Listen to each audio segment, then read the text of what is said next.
All right, guys, here we are at the bench. This place is a freaking sty, okay? Since my last video, I've had a little bit of softball drama happen. G's gotten picked up by a couple teams to pitch for him and stuff, so we're still rolling with the softball train here. It's like never ending. But this is basically the state of my life. It's a freaking wreck. We practice, we play 5 days a week, and it's awesome.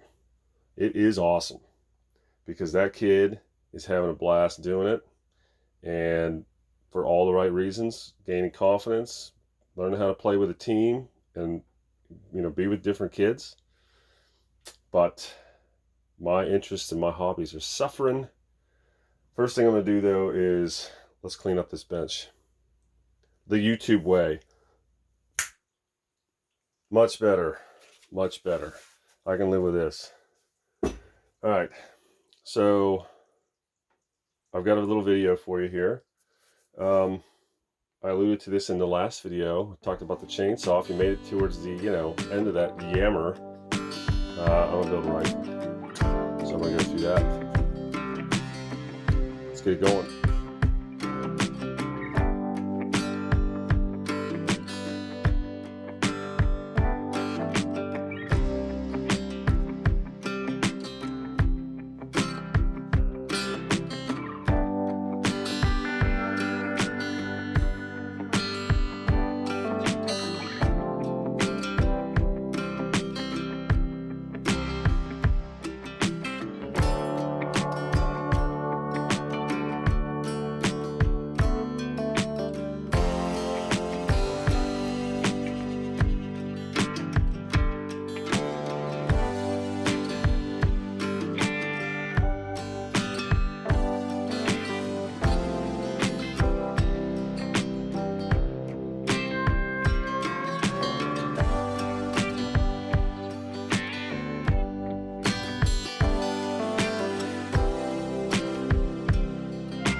All right, so this thing's head spaced.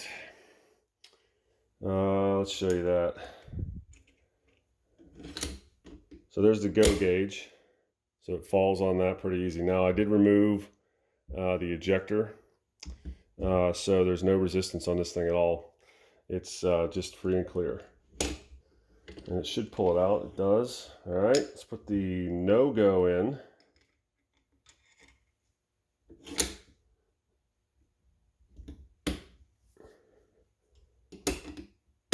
And that's what you want. It won't go, but it's a hard stop. Some guys only buy a go gauge and put a piece of tape on the back of it, or use a factory case. But I always get the gauges. Because a lot of times, like a 308, you can use for other calibers anyways. Here we go. No go. And go.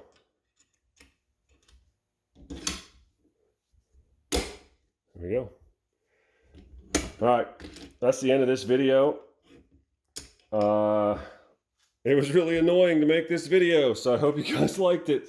Okay, we'll get more into this rifle when I get this thing back together. I gotta get to work tomorrow. I'll see you guys on the next video. Thanks for watching.